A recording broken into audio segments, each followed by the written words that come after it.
Olá, viva, boa tarde. Então, bem-vindos às Wellness Me, às nossas conversas sobre estilos de vida saudáveis. Hoje tenho comigo Francisco Silva, da Dieta Paleo e administrador ou mentor do grupo que teve uma explosão extraordinária no Facebook, o grupo Paleo Descomplicado, não é assim, Francisco? Certo? Então, antes de começarmos a falar mais especificamente desta dieta ou desta forma de viver a alimentação, eu passava-te a palavra e deixava-te apresentar rapidamente quem é o Francisco e como é que ele vem aqui parar. Bom, boa tarde e obrigado pelo convite.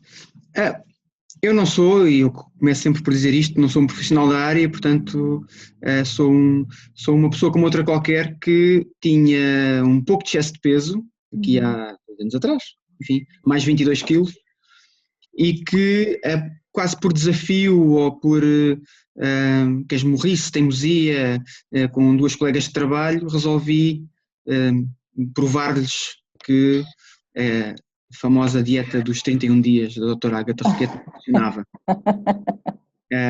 Enganei-me e, portanto, funcionou. Comprei o livro na altura e, como a doutora dizia que eu iria perder 8 quilos, eu estava absolutamente convencido que não iria perder os 8 quilos, mas perdi de uma forma extremamente simples, e aí é que está quase que o segredo desta coisa toda. Foi de tal forma fácil para mim seguir o plano que era proposto, que eu, quando terminei, fiquei de alguma forma curioso com a situação. Ou seja, como é que isto funcionou, e outras dietas que eu nunca tinha feito uma dieta assim, passo a passo, seguindo um plano alimentar. Mas, enfim, sempre ouvi falar em dietas e pessoas que faziam dietas e que era muito difícil, e depois havia aquela coisa do efeito ioiô e tornavas a subir outra vez, enfim. Fiquei ali um bocadinho na dúvida como é que a coisa tinha ocorrido e mantive-me mais ou menos naquele registro durante os 2, 3 meses seguintes, e efetivamente, não tendo depois nenhum plano específico para seguir, o que eu verifiquei foi que facilmente conseguia manter o peso, portanto não houve nenhum tipo de descompensação ou ok, agora o peso sobe rapidamente a seguir, não. Enfim, depois nessa altura, enfim, aderes a grupos de Facebook, eu sempre fui uma das redes sociais e, portanto, há muitos grupos de Facebook. Havia o grupo das guerreiras, da dieta portanto, eu também sou uma guerreira, e sou ainda, acho eu. Somos no fim da vida, portanto, também sou uma guerreira, e aconteceram depois 2 situações que me levaram no caminho ou seja, sair um bocadinho do caminho dieta dos 31 dias e entrar noutro caminho, que depois veio a ser o caminho paleo, que foi eu perceber ou ter a notícia de que a minha avó materna tinha desenvolvido Alzheimer, portanto foi assim, enfim, nós temos consciência que as coisas não estão bem, mas quando nos dão o nome, quando se põe o nome à coisa e sabemos exatamente o que é a doença, pronto, temos aquela sensação de choque, não é? De olá, é a realidade e agora vais ter que vir com isto e eventualmente pode acontecer a ti. E o que é que isto é na prática? É esqueceres a pessoa que és, não é? Enfim, a pessoa pensa, pá, a pessoa vai ficar numa cama, pode ter 1000 doenças, mas esquecer aquilo que se é, esquecer os filhos, esquecer, quase não há nada pior, não é? E, portanto, assustou-me bastante isso. Paralelamente, e quase ao mesmo tempo, e com muita curiosidade que isto aconteceu, numa livraria conhecida, eu dei de caras com, agora até tenho aqui à mão, com este livro. Sim. Que fala precisamente, que pego nisto por trás e fala precisamente, começa logo, se pensa que a doença de Alzheimer, eu peguei nisto, não é? Naquela altura em que estava um pouco fragilizado, e eu não sou crente, mas quase que foi assim uma junção de fatores, que tens esta notícia, agora toma lá aqui informação sobre ela, quase que de repente. E efetivamente o Dr. Perlmutter expõe aqui as coisas de uma forma que é mais um soco no estômago completamente. Este livro, acho que não é possível ficar-se indiferente. Mesmo que não se leve tudo a 100% certo, porque enfim, nós sabemos que um médico, um nutricionista, qualquer profissional vais ouvir uma segunda opinião à outra, enfim, nem toda a gente está 100% certo de tudo, mas as coisas que fazem muito sentido, as coisas são explicadas ali, fazem muito sentido. E pior que isso, iam no caminho, ou seja, iam na sequência daquilo que eu teria interiorizado com a dieta dos 31 dias. Ou seja, uma alimentação menos rica em hidratos de carbono, fica a vários níveis. No caso da dieta dos 31 dias, mais focado na perda de peso, obviamente, porque é um objetivo. Quando se faz dieta, não é o termo, às vezes quando nós falamos de dieta vem alguma pessoa dizer assim, mas dieta é a alimentação do homem, ok, mas nós usamos o termo dieta como um conjunto de regras com um objetivo específico, não é? Portanto, socialmente a dieta é quase como uma intervenção para perda ou ganho de peso, não é a alimentação normal e, portanto, seguindo esse caminho de alimentação com um objetivo específico, este senhor deriva essa alimentação para outra coisa. Começa a falar em distúrbios mentais, começa a falar em diabetes tipo 3, começa a falar em diabetes tipo 2, começa a falar em déficit de atenção nos miúdos, a falar uma série de coisas que nós sabemos que estão a acontecer e que não conseguimos perceber porquê. Porque é que as pessoas estão cada vez mais a seguir aquilo que lhes é dito para seguir. Portanto, isto é uma crítica que eu faço direta às classes médicas, aos nutricionistas, a alguns PTs de ginásio também, que é colocar a culpa nas pessoas dizendo a pessoa não faz, é preguiçosa. Isso não é verdade. As pessoas estão cada vez mais a ir a ginásios, estão cada vez mais a andar em todo lado, estão cada vez mais a comprar produtos light, 0%, a pôr protetores solares por todo lado, e na prática todas essas doenças que estão associadas a essas más práticas supostamente continuam a aumentar. Portanto, não faz muito sentido dizer, e usamos sempre estas relações absurdas, porque é o que fazem, criticam a páleo por isso e usam este tipo de argumento para dizer, por exemplo, carne vermelha faz cancro, e eu posso dizer, então ir ao ginásio engorda. Na prática, as estatísticas dizem isso mesmo. Então, cada vez mais pessoas vão ao ginásio e cada vez mais obesos existem. Portanto, de correlação que fazem muitas vezes com algum tipo de alimento, que são correlação causa e efeito, ignorando variáveis de confusão que há pelo meio, posso fazer esse tipo de argumento. Quer dizer, se cada vez mais as pessoas vão ao ginásio, cada vez mais as pessoas estão a engordar, então o ginásio engorda. Obviamente que não. E, portanto, são estas questões de pensamento lógico que eu e nós, enquanto Paleo 21, enquanto Paleo Descomplicado, tentamos que as pessoas pensem sobre elas, e é claro que sendo um grupo de Facebook facilmente somos confundidos com seitas ou com esse tipo de coisas, né? Fundamentalistas, basta dizer que eu como pão para me chamarem de fundamentalista. Okay? E eu posso dizer assim, ok, eu não como o teu pão, mas posso fazer o meu pão e comê-lo, ok? Ou ainda sou porque não como aquele. Isto em termos sociológicos também é muito engraçado e eu gosto muito dessa parte também, é um desafio, mas só para dizer que muito facilmente somos confundidos e somos, digamos, criticados por coisas que, se pensarmos com um pouco de lógica, não tem lógica nenhuma. Existir essa crítica. Aplica-se a vários tipos de alimentos que nós não comemos e temos uma explicação para isso, ou seja, porque é que acreditamos que não é tão benéfico comer determinada coisa. No entanto, nunca assumimos uma postura de fundamentalismo no sentido de dizer nunca na tua vida podes comer isto ou nunca na tua vida podes fazer aquilo. Não é essa a nossa postura. Muito bem. Indo um bocadinho para trás, porque entretanto já fugi um bocadinho da tua pergunta. Então, ok, portanto, voltando àquilo que o Francisco que eu acabei por não concretizar muito, portanto não tenho nenhuma formação específica em nutrição, nem em medicina, nem em nenhum tipo de ciência ligada a este ramo, sou apenas mais uma pessoa que fez uma intervenção pessoal, portanto consigo própria, alterou algumas rotinas alimentares, experimentou resultados e tentou perceber porquê.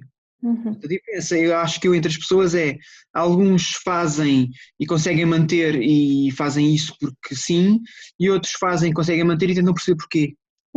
Depois adaptar isso às suas rotinas, porque eu acho que não é viável nós estarmos até ao fim da vida a seguir um plano alimentar estabelecido por outra pessoa.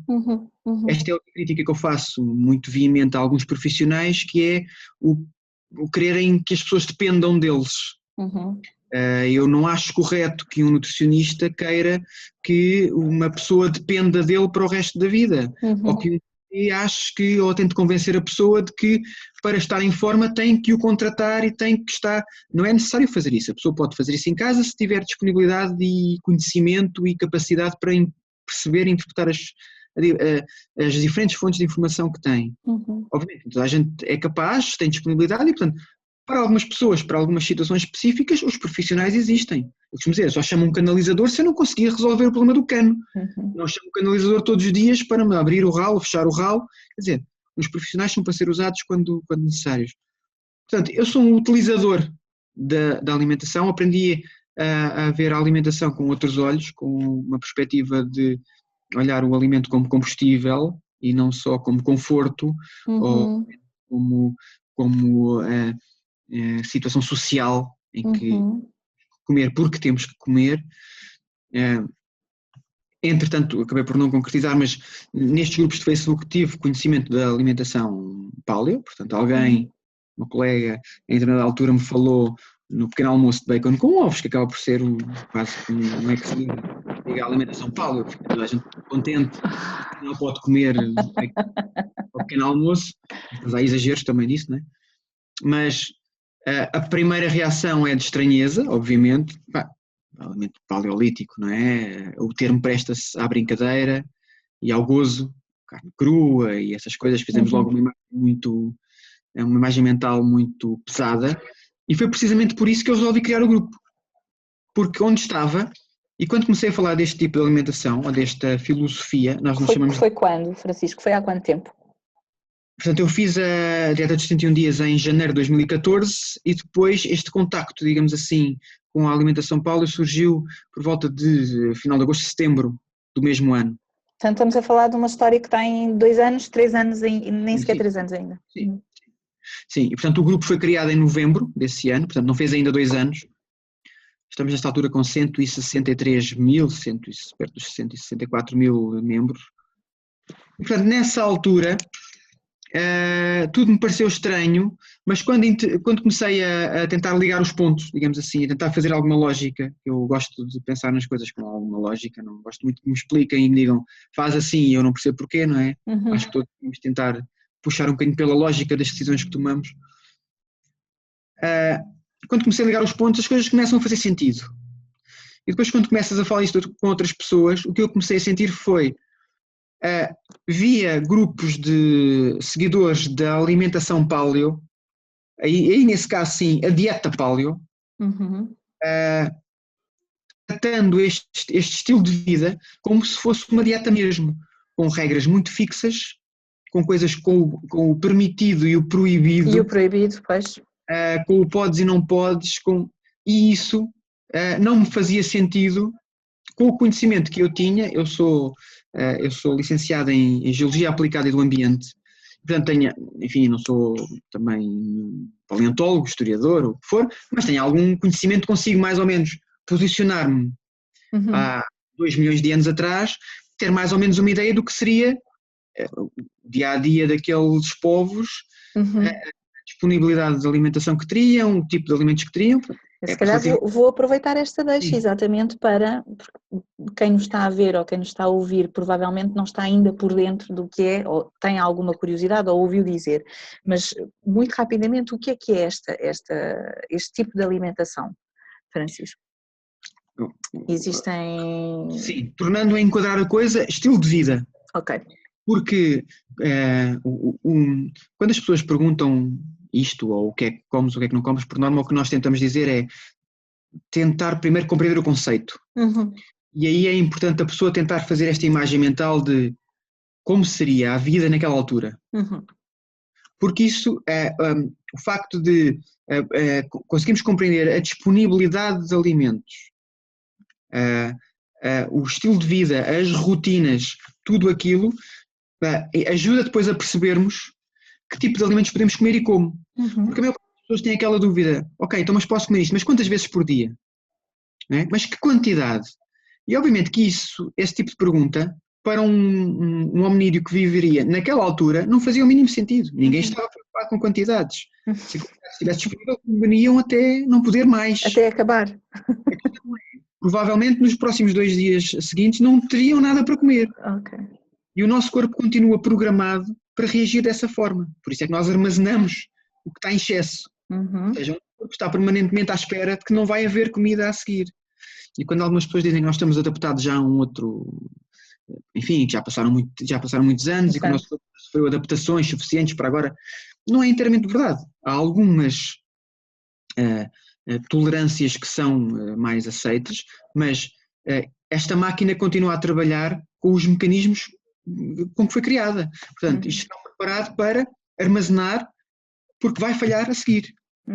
Nós estamos ainda habituados, em termos genéticos, digamos assim, à comida todos os dias e nunca vai faltar porque temos um frigorífico, temos mercados e lojas e supermercados. O corpo não sabe isso, continua a achar que...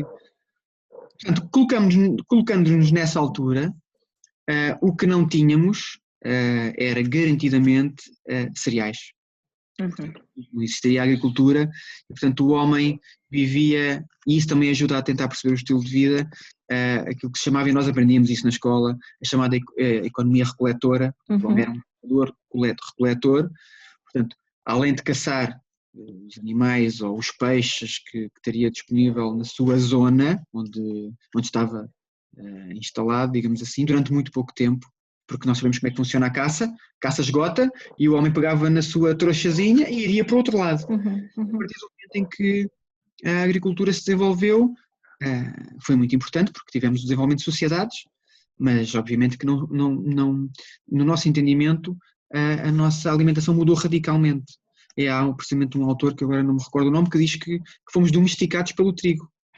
O trigo domesticou-nos, porque a partir do momento em que nós começámos a cultivar, nós mudamos completamente não só a nossa alimentação como o estilo de vida. Nós estacionámos no mesmo local. E portanto a caça passou a ser, e se existisse, eu peço desculpa aos vegetarianos, veganos, etc., não vou entrar nessas guerras, mas nós continuamos a achar que existindo proteína animal seria sempre uma preferência em termos de espécie humana, portanto o homem só não comeria se não tivesse, e existem algumas, nós desenvolvemos esse conceito no livro que editámos há pouco tempo, de algumas tribos que existem hoje em dia e que são estudadas e que vivem como ainda se viveria nesse período, digamos, isoladas da civilização, em locais remotos da Terra, onde é comum a todas elas a existência de proteína animal, e naquela mais estudada em que há uma escassez de proteína animal, ela continua a existir e é a única onde existe depois um aproveitamento de laticínios. Em todas as outras há muita quantidade de proteína animal e não há recurso, por exemplo, ao leite de animais. Nós também deixamos de lado, agora voltando também àquela parte do que é que não consumimos. Leite de outros animais também não.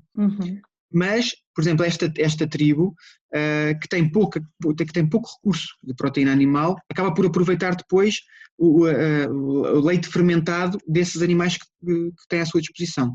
Portanto, a questão aqui é, nós continuamos a achar que seja qualquer que seja o local deste planeta, havendo proteína animal disponível, seria a primeira fonte de fornecimento de energia da raça humana. Depois, obviamente que não tínhamos, isso também é fácil nós pensarmos, se imaginarmos que vamos passear num bosque, numa floresta, num sítio qualquer que não tenha a intervenção humana, que tipo de frutos é que nós conseguimos encontrar? Obviamente que são moras, ou groselhas, ou framboesas, ou quanto muito morango, que é precisamente os frutos que são mais recomendados, digamos assim, numa alimentação low carb, são os frutos silvestres.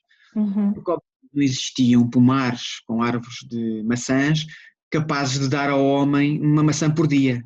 Isso era impensável, porque não havia agricultura e, portanto, as macieiras não nasciam de forma espontânea em quantidade capaz de fornecer à humanidade fruta. E outra coisa que nós sabemos também, isso também é factual, é que muitos dos frutos que se consomem hoje em dia não tinham eventualmente um terço, metade, ou menos ainda de açúcar. Portanto, seriam intragáveis, a laranja era impossível de se comer, a banana era extremamente resinosa e muito mais densa, e portanto, quando as pessoas dizem a fruta é muito saudável, ok, tudo bem, nós não colocamos isso em causa, o que dizemos às pessoas é: ponham-se precisamente nesta posição de perceber que naquela altura não havia esta variedade que nós hoje em dia podemos ter em casa, 7, 8, 9 durante um dia numa despensa normal, variedades de fruta diferentes, e que nessa altura isso não existia. E, portanto, o contributo de açúcar e de hidratos de carbono que essa fruta dá, obviamente com a fibra que tem associada é extremamente benéfico, mas continua a ser um contributo grande de hidratos de carbono. Portanto, em relação à tua pergunta e voltando ao que nós podemos e não podemos, eu não gosto de usar o podemos e não podemos, mas é mais o que devemos, ou por onde devemos orientar as nossas escolhas. A filosofia paleo é um bocadinho básica nesse aspecto e é muito fácil de seguir. Complica-se quando as pessoas querem comprar depois produtos alimentares, embalados. E aí complica tudo porque as pessoas não sabem ler os rótulos, não é?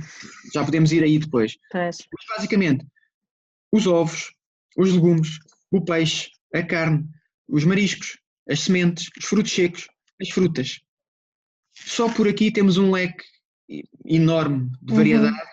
A questão aqui é que as pessoas depois chocam nos conceitos que têm pré-concebidos de então o que é que eu lancho?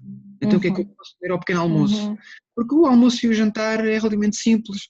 A pessoa entende que, e muitas pessoas já fazem isso, ok, está bem, eu já sei que posso tirar o arroz e substituir por uma salada, ou tirar a massa e pôr uns legumes gratinados, uma coisa, tudo bem, pacífico. O lanche, não é? Porque eu estou habituado ao iogurte, estou habituado às bolachinhas, seja aquelas bolachinhas de milho, ou as bolachinhas de água e sal, ou a bolachinha Maria para os miúdos, porque os pediatras recomendam. Isso é tão simples quanto ler a lista de ingredientes. Não é a tabela nutricional. Nós temos sempre esse problema quando perguntamos às pessoas, então isso é feito de quê? E as pessoas mostram, está aqui a tabela nutricional. Não. Isso não me diz quais são os ingredientes do produto. É feito de quê? Quando as pessoas vão ler, efetivamente, percebem 2 ou 3 ingredientes, mas não percebem os outros 4 ou 5. Não fazem a mais pequena ideia do que é aquilo. Portanto, a pergunta que nós fazemos é: estás a comer uma coisa que não conheces? Não sabes o que é isso na prática? E em muitos casos, eu arriscava a dizer que em quase todos os casos, se a gente começa a olhar para os ingredientes, quer dizer, não compraríamos, acabamos por poder comprar muito pouca coisa, não é? Dentro desse estilo de vida. Ou seja, tudo o que venha embalado com algum tipo de... Tudo o que venha dentro de uma embalagem quase que é proibido pela quantidade de ingredientes, efetivamente, que desconhecemos, pelos conservantes, pelos corantes, enfim, por aí fora. Eu diria que é desconfiar, pelo menos. Aquilo bom, já falaste do que é que se baseia, não é? Mas o açúcar, enfim, sim. O açúcar é óbvio, o açúcar refinado, especialmente. Sim. Não vamos estar agora aqui a dizer que a fruta tem açúcar, obviamente, e quando as pessoas dizem que fazem uma alimentação, também acontece isso. Eu agora não como hidratos de carbono. Obviamente que isso é uma perfeita ilusão e é mentira. Toda a gente come hidratos de carbono, basta comer um legume. O legume é rico em hidratos de carbono e fruta também, e, portanto as pessoas comem. E às vezes acontece essa crítica à alimentação, Paulo, vocês deixam de comer hidratos de carbono. Obviamente que não. Nós apenas escolhemos a melhor fonte de hidratos de carbono possível. Podemos acrescentar uma batata doce, por exemplo, que é uma boa fonte de hidrato de carbono para quem não está obcecado com a perda de peso. Depois nós temos estes caminhos que dentro da alimentação paleo podemos seguir. Se a pessoa tem um objetivo específico de perder peso, pois então temos uma intervenção específica para fazer. Mas eu costumo dizer, querer perder peso à força, digamos assim, não é natural. Portanto, se a pessoa quer fazer algo que não é natural, então tem que arranjar uma estratégia que não é propriamente natural. Um paleo normal, digamos assim, sem estar a contar calorias e sem estar preocupado com... vai regularizar o peso se a pessoa comer muito mal antes. Se a pessoa já for uma pessoa com alguma consciência, provavelmente não vai perder peso com uma alimentação paleo. Nós temos pessoas no grupo que ficam assustadas e dizem, eu não quero perder peso, posso fazer? Pois. Era isso que eu te ia perguntar, que tipo de pessoas é que procuram este estilo de vida ou este tipo de alimentação, normalmente? Não, em primeira instância é a pessoa que quer perder peso. E nós ao início tínhamos a tentação de dizer sempre, não, atenção, que isto não é uma dieta de perda de peso, aliás, isto é dieta, isto é um estilo de vida e a pessoa é uma reeducação, não é? Nós usamos muito esse termo da reeducação e ninguém é educado nem com um regime, por norma, muito restritivo, não é assim que se educa, por norma. Uhum. Podemos ver isso aos nossos filhos. Já passámos essa fase da educação pela força, não é? Portanto, é com bons exemplos, é com alterações progressivas, com substituições inteligentes, não é à força. E, portanto, tentávamos ao início encaminhar as pessoas para esse caminho. Agora já desistimos um bocadinho disso, porque também chegamos facilmente à conclusão de que, mesmo que a pessoa entre com esse objetivo e com essa ilusão, que acaba por não ser uma ilusão, porque a maior parte das pessoas perde peso muito facilmente, e é por isso que há adesão. Se aderir exclusivamente a este tipo de alimentação, certo? Basta aderir por Não norma. se pode ser meio paleo, não é? Ou pode ser meio paleo? É um risco muito complicado, é um risco muito grande. Eu costumo dar o exemplo às pessoas, isto é como andar no meio da estrada, ou andar com um pé em cada... Pois. Escolhemos uma faixa ou escolhemos outra. Porque aqui a base da alimentação paleo, é preciso as pessoas perceberem isso. É importante que se perceba que, e isto depois está associado a alguns dos mitos que estão associados à alimentação hoje em dia, que são mitos para nós, como por exemplo, que é preciso comer açúcar para ter energia, existir esse mito, que temos que comer 3 em 3 horas, que a carne vermelha é má para a saúde, enfim, para nós estas coisas são mitos. No entanto, obviamente que também são verdades. Isto só depende do estilo de alimentação que a pessoa está a fazer. Se a pessoa faz uma alimentação baseada em hidratos de carbono, obviamente que vai precisar de açúcar, de hidratos de carbono para ter energia. Ok? Portanto, as pessoas às vezes chegam e dizem assim, ok, eu não me vejo, vocês fazem, que é outro assunto, não sei se irias focar mais à frente, mas por exemplo, que nós fazemos por vezes, que também são naturais. E, portanto, se nós pensarmos, lá está, nos antigamente, a pessoa teria naturalmente períodos de jejum, portanto, períodos em que não comeria, e que nós tentamos, de alguma forma, imitar. Eu costumo dizer às pessoas, até aquelas que conseguem, de alguma forma, perder algum peso, mas depois o corpo estaciona, que pensem um pouco nesse aspecto também. Nunca, até há muito pouco tempo, as rotinas do homem foram ao nível que nós temos hoje. Nós estamos de tal forma rotinados que fazemos tudo igual todos os dias, inclusive o exercício físico. Portanto, isso não é de todo benéfico para o organismo. Este organismo foi programado, existe, de forma a que se consiga compensar naturalmente.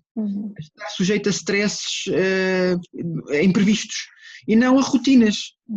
E, portanto, a pessoa, se estiver muito tempo, muitos dias seguidos, comendo muito pouco, até é provável que não perca peso nenhum, porque o organismo vai se habituar àquela rotina e não vai ter nenhum tipo de mecanismo de equilíbrio, de contrabalançar, de ter uma entrada maior de hidratos e lidar com aquilo e no dia a seguir não ter hidratos nenhum e lidar com aquilo também. Manter um ritmo muito constante não é benéfico para esta máquina. Nós podemos ver isso também nos nossos carros, por exemplo. É bom fazermos autoestrada, mas também é bom fazermos cidade, é bom fazermos percursos mistos, não é bom fazermos sempre a mesma coisa, porque a máquina vicia. Eu vou aproveitar essa deixa para partilhar a minha própria experiência em relação à alimentação paleo. E há bocado perguntava-te se era possível ser meio, metade de uma coisa, metade de outra. Eu confesso que fui buscar a alimentação paleo alternativas, pratos distintos, diferentes, por uma questão de variedade da alimentação. Portanto, achei curioso e interessante estes novos cuidados, não é? Estes novos cuidados com a questão dos cereais e por aí fora. E resolvi ir experimentando uma receita e outra, e de facto agrada-me pela variedade, pelo potencial que tem, por novas formas de cozinhar determinadas coisas não é? Que nos traz também pela criatividade que envolve às vezes a confecção. Novos ingredientes. Exato. E também por aí, para mim, ter sido válido, portanto, sem qualquer tipo de pretensão de perda de peso ou do que quer que seja, ou de assumir este estilo de vida, mas uma questão de variedade dentro da minha própria alimentação. Eu acredito que haja pessoas que também participem no grupo e partilhem receitas também com este intuito, ou não? Sim, eu depois não concretizei aquilo que estava a dizer em relação aos dois lados da estrada. Tem a ver um bocadinho com a fonte de energia. Sim. Nós só temos duas fontes de energia possíveis, hidratos de carbono ou gorduras. E na natureza há muito poucos alimentos onde consigas encontrar estes dois nutrientes juntos. Certo. Ou seja, a natureza tem açúcar, por norma, separado da gordura. Uhum. O que nós fazemos a nível industrial, a nível de produtos alimentares, É é juntar. misturar. Uhum. Por norma, nós temos uma alimentação em que estamos habituados a juntar as duas fontes, sempre.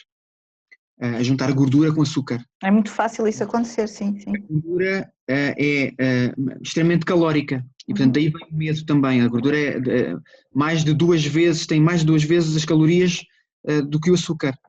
E, portanto, as pessoas ficam muito assustadas e, efetivamente, por isso é que eu digo que há um risco elevado quando se junta as duas coisas, porque chegando à paleo percebendo assim, ok, estes tipos estão a dizer que eu posso comer mais gordura e que devo comer mais gordura, gorduras naturais, abacate, bacon, óleo de coco, os frutos secos, que não tocam ninguém.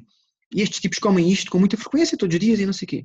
Se eu vou acrescentar esse extra à minha alimentação, que já é rica em hidratos de carbono, vou ter um excesso calórico, mas brutal. Brutal. E vai impedir não só o ganho. Quando nós dizemos que quem faz a alimentação paleo ou este tipo de alimentar não tem que estar preocupado com calorias, não tem se o fizer de uma forma tranquila, seguindo a paleo. Fazendo este regime misto, o excesso calórico, obviamente, não vai ajudar à perda de peso. Se depois for sedentária também.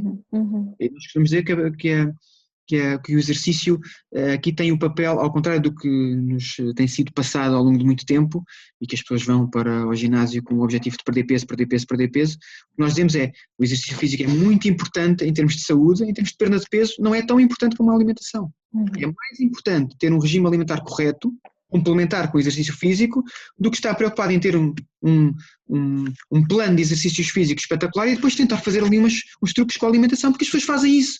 Vou comer um pastel de nata, mas vou ao ginásio queimar. Ouve-se isto muitas vezes, não é? Vou comer isto, mas depois vou compensar no ginásio. Obviamente que isso é completamente errado, é precisamente o contrário. O ginásio não serve para depois compensar excessos alimentares, é um complemento. Portanto, nós temos que... E aí tem esta questão que nós tentamos encaminhar para... Obviamente que é possível fazer-se uma alimentação paleo e fazer-se uma alimentação, chama-lhe o que tu quiseres. Eu, por mim, até podia não chamar paleo a nada. Pois. É importante. O conceito de alimentação paleo é a melhor alimentação adaptada ao ser humano, que nós, no nosso entendimento, tem uma componente elevada de gorduras naturais, uma componente média de proteína e uma componente pequena de hidratos de carbono.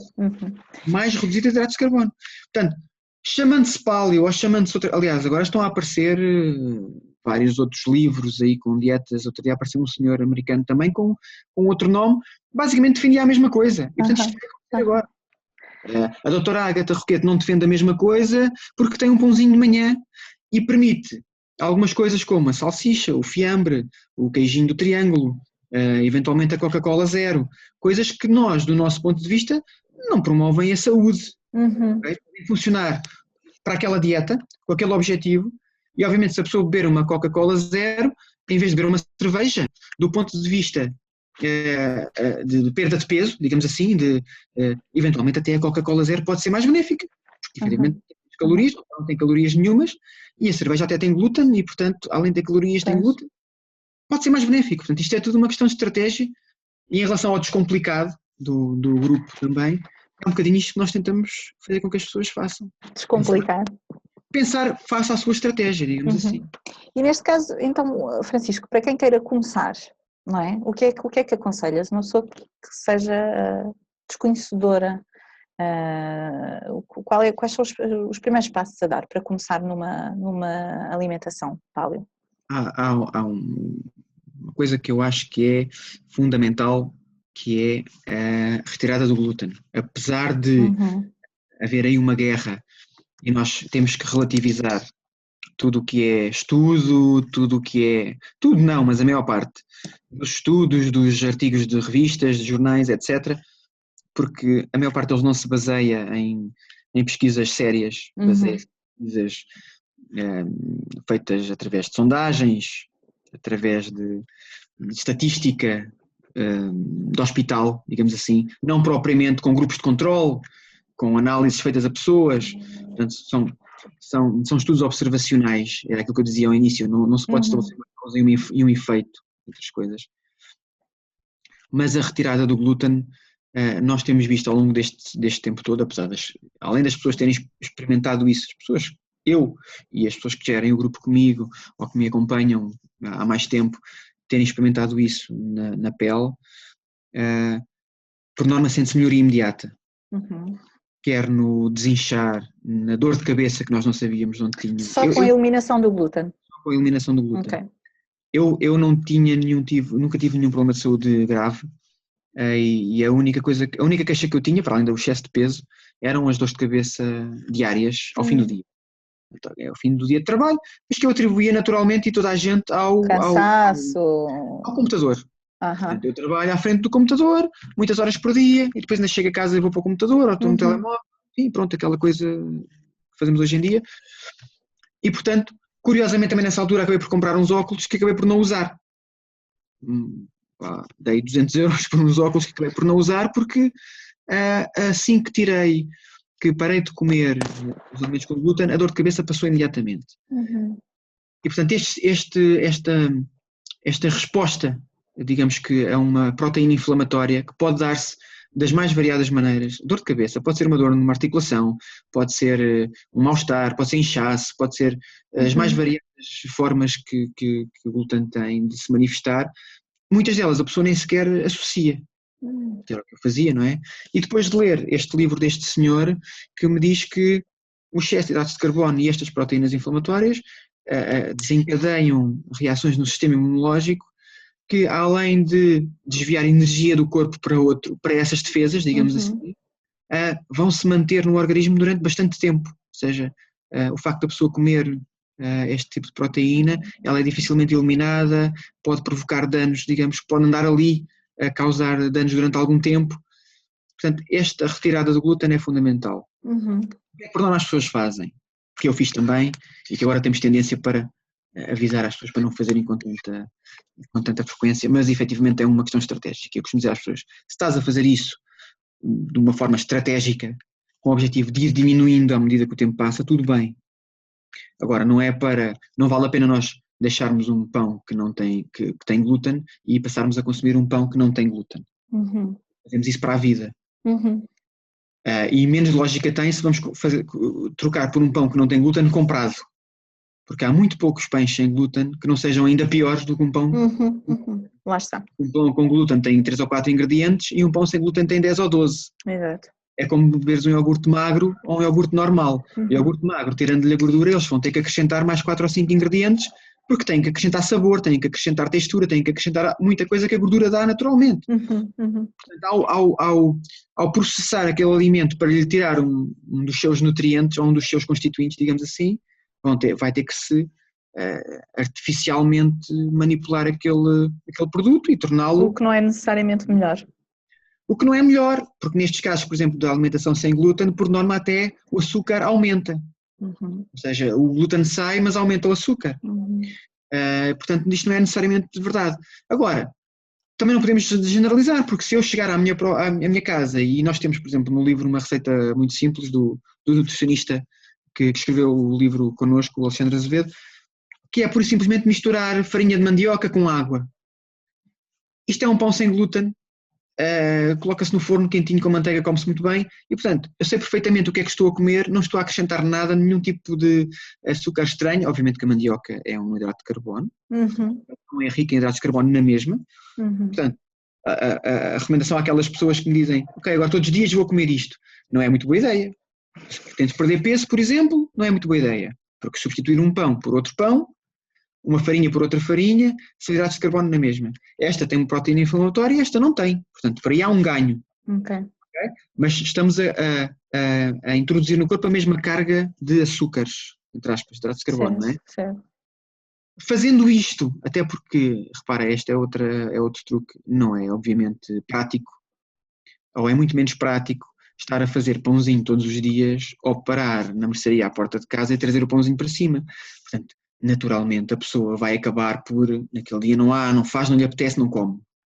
Portanto, isto ao longo do tempo, não havendo uma obsessão com esse pão, vai-se percebendo que que a dependência não é tão grande assim. Portanto, mais facilmente no outro dia, hoje não tenho pão, não como nada, ou bebo só um café ou um chá ou uma coisa qualquer, ou faço lá o ovo mexido, vou experimentar fazer o ovo mexido que eles fazem e aquilo corre bem. Tudo bem. Eu diria que, para quem quer começar, o que é que seria um bom pequeno almoço paleo? Até seria nada. E isto eu sei que vai contra muitas coisas que as pessoas, muitas recomendações, enfim. Vai contra a investigação da Kellogg's, não é? De há umas décadas atrás. Mas não vai nada contra a lógica evolutiva.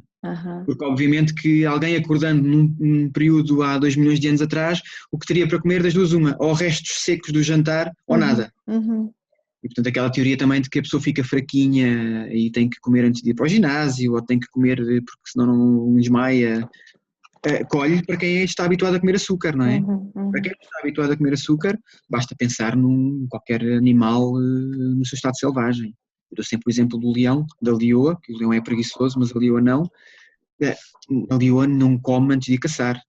Aliás, isso é impensável, não é? Portanto, a leoa estará faminta, a morrer de fome, provavelmente, mas todos os seus sentidos estão no seu pico.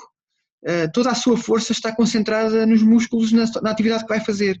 Portanto, se a ideia de que é preciso açúcar para um animal ter energia, então a vida selvagem estaria extinta, não é?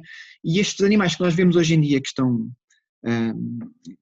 nós podemos observar, para além de não precisarem de açúcar, também não precisam de mais nada. Eles vão fazer aquilo em jejum e comem depois do exercício e aí sim descansam. Portanto, aquela ideia de que que a pessoa não pode depois descansar depois de comer, porque depois tem que fazer qualquer coisa, porque tem que ir andar ou para desmoer, mas não é essa. Tendo uma alimentação correta, comendo um peixe, uma carne, com legumes, um ovo, o que for, não há uma sensação de estômago pesado que leve, a não ser que a pessoa exagere de uma forma muito elevada, não é?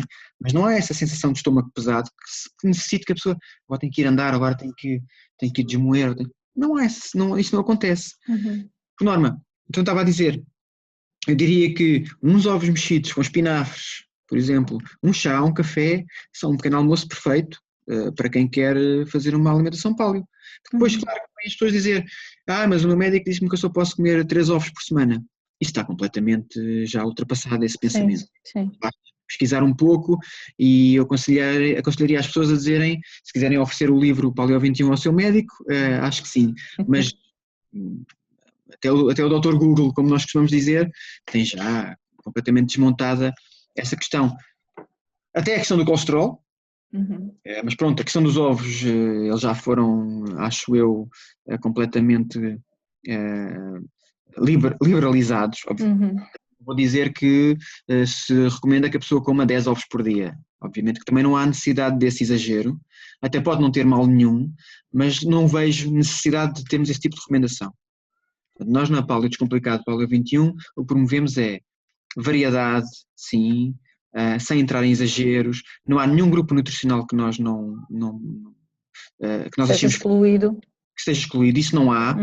E também não existe nenhum alimento que nós achamos que tenha que ser excluído, exceto produtos alimentares. Não achamos que o açúcar refinado seja um alimento, portanto o açúcar refinado deve ser excluído, o açúcar branco. Não há nenhum motivo para que não se possa usar de vez em quando, ocasionalmente, açúcar mascavado, por exemplo, ou açúcar de coco, ou um pouco de mel, ou tâmaras trituradas, enfim, para fazer um bolinho para a família, para fazer umas bolachinhas para os miúdos, para nós próprios, para evitarmos outro tipo de tentações. Não há motivo nenhum para que não se possa usar até o leite para fazer fermentados, não para usar naturalmente, puro, não é? Eu costumo dar o exemplo do leite, colocando o leite numa balança e dizendo, este é o prato, este é o lado mau e o leite está aqui em baixo. À medida que eu vou mexendo no leite e vou retirando, por exemplo, a gordura para fazer manteiga ou nata, isto vai subindo, não é? Vou fermentando o leite, isto vai subindo. Portanto, este alimento que era mau começa a ganhar interesse. Certo. E é por isso que nós devemos de olhar para os alimentos, quer dizer, não há uma linha que separa os maus dos bons, mas há uma faixa um pouco cinzenta, onde se eu pegar neste alimento e lhe der um determinado uso, ele pode se tornar mais interessante para mim. O kefir está muito na moda. Que é sim. Obviamente que o kefir, tendo mais de 30, 40 colónias de bactérias diferentes, torna o leite em algo muito mais interessante. Interessante, exato. Muito mais interessante. E nós sabemos, por exemplo, que se, por exemplo, o leite de cabra é mais interessante que o leite de vaca, que um queijo de ovelha ou um queijo de cabra é mais interessante que um queijo de vaca. Até porquê? Porque se nós pensarmos um leite de vaca serve para fazer crescer um animal que tem 10 vezes o nosso peso, ou mais que isso. Portanto, basta usarmos um bocadinho um raciocínio lógico para percebermos que a natureza fez a nossa mãe, as nossas mães com leite materno até antigamente, até quase aos 5, 6 anos, agora não tanto, que é quase raro isso acontecer. Se fosse até aos 3 anos já não era mau, mas há um mecanismo natural que diz, a partir desta altura tu não precisas de leite nenhum. E o que nós estamos a fazer é ir buscar leite de outras espécies para, de alguma forma, justificar um consumo de vegetais que não temos para ir buscar nutrientes que não conseguimos ir buscar ao outro lado. Exato. Justificação do cálcio, etc. Obviamente que o leite tem muito cálcio, mas nós não o conseguimos aproveitar. Portanto, não é sacrificando o vegetal e o consumo do vegetal que tem bastante cálcio, porque não dá prática, porque os miúdos não gostam, porque, enfim, para ir consumir um produto que é pior, do ponto de vista nutricional para nós, que tem uma proteína que não é brilhante, a caseína, que pode ser complicada, que tem lactose, que é, e aí é uma daquelas coisas que as pessoas dizem, muitos de nós já estamos adaptados à lactose. Atenção, que eu acho que esta é uma das principais importantes mensagens que se pode dar derivadas da filosofia paleo. O facto de estarmos adaptados a alguma coisa não significa que aquela coisa seja o melhor para nós. Exato, ou seja, exato. O facto do meu corpo conseguir... Estamos adaptados ao trânsito não quer dizer que seja o melhor para nós, não é? O facto de eu tolerar leite não significa que o leite seja bom para mim. Lá está aquela coisa, novamente, da relação causa e efeito, não é? Estabelecemos pontos entre dois pontos muito afastados e depois falta-nos muita coisa pelo meio. Francisco, esta conversa levava-nos assim para isto, efetivamente é um mundo novo. E parece-me que as pessoas estão despertas e por alguma razão estes 160 mil membros, não é, no grupo assim num espaço de meses, e meus parabéns desde já por causa disso. Nós vamos ter que concluir a nossa breve conversa. De facto fiquei francamente mais curiosa, mas dizer também que as pessoas podem, quem ainda não faz parte pode aderir ao grupo Paleo Descomplicado do Facebook, que tem imensas soluções, receitas, conselhos, é um grupo com uma dinâmica extraordinária, de pessoas que se revêem, não é? Neste estilo de vida e nesta forma de comer e nesta forma de estar. Sim, deixa-me só dizer que também há muitos relatos, e nós temos no site, também temos o site. Sim. Temos lá alguns relatos, e mais importante que a questão da perda de peso tem uma visibilidade muito grande, até porque nós conseguimos ter o antes e o depois. Sim. E isso é chocante. Sim. Uma pessoa que tem 100 kg e que agora tem 70, visualmente tem um peso muito grande, e nós acabamos e as pessoas gostam de expor essas imagens, mas mais importante que isso é a pessoa que sofre de fibromialgia, que sofre de dores nas articulações e que nos diz que de repente ou em pouco tempo reduziu drasticamente a medicação, ou por não tomar a medicação, porque as inflamações diminuíram drasticamente. E temos estes relatos e temos essas pessoas, e todos os dias há este input muito positivo. Estes relatos também estão no grupo. Obviamente que é complicado para quem entra no grupo perceber a lógica das coisas, portanto nós acabamos por tentar direcionar as pessoas primeiro para o site, porque no site a informação está mais ou menos... Já agora o site é? paleo21.com. paleo21.com, muito bem. Sim, portanto aí a informação está mais organizada e depois, ao fim e ao cabo, no Facebook acontece aquele problema de uma rede social que é nunca sabemos exatamente se o vizinho tem o mesmo objetivo que eu. A pessoa entra com perda de peso, mas depois o ao lado que está a publicar não tem já esse objetivo. Já perdeu o peso que tinha e, portanto, já come a panqueca facilmente, ou já introduz um fruto seco, um fruto em passa, umas tâmaras, Portanto, é importante ter noção destas diferenças de quando se chega, o que é que nós queremos. Muito bem. Se tivermos uma patologia, por exemplo, uma doença, vamos ter uma intervenção diferente. Muito bem, Francisco, olha, muito obrigada. Eu sei que o Francisco tem um livro editado em parceria com mais dois autores e está disposto vamos oferecer um livro Paleo 21, não te importas, mostra a capa do livro, Francisco. À primeira pessoa que enviar um e-mail para floriana@atitudewellness.com a defender porque é que há de receber o famoso livro Paleo 21. Portanto, a primeira pessoa que enviar um e-mail para floriana@atitudewellness.com a justificar porque é que haveria de receber este livro, hei de selecionar depois o vencedor juntamente com o Francisco e haveremos de fazer chegar este livro. Francisco, muito obrigada. Eu é que Votos agradeço. de muito sucesso neste caminho, Paleo, e que efetivamente consigam continuar a tocar a vida de muita gente como têm feito até agora. Obrigado pela oportunidade. Obrigada. Obrigado.